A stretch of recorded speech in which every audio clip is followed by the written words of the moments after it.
Well, I first heard about the idea for the Vroengard Academy from Random House, who came up with the concept to begin with. I love these sorts of puzzles and games myself, so it just seemed like a really cool thing to do to help get the news out about Brissinger and get everyone excited about it.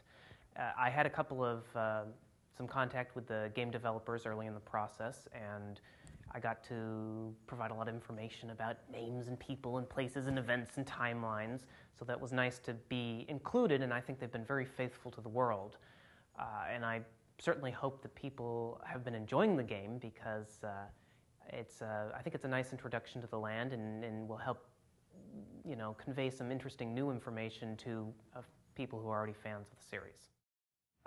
The Vroengard Academy, of course, the events of the game take place prior to the events of the cycle, the inheritance cycle, in the years leading up to the fall of the Dragon Riders.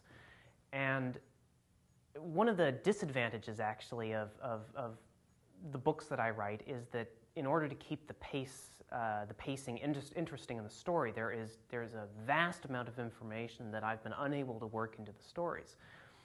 Back history, timelines, interesting tidbits about the various races.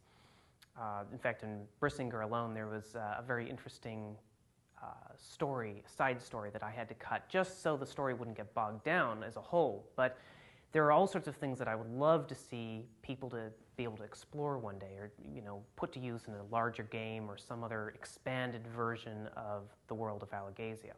And I know there are a lot of authors, and especially fantasy authors nowadays, who are really enjoying the opportunities that technology has provided to do this. And it's something that I'm hoping to remain involved in the future.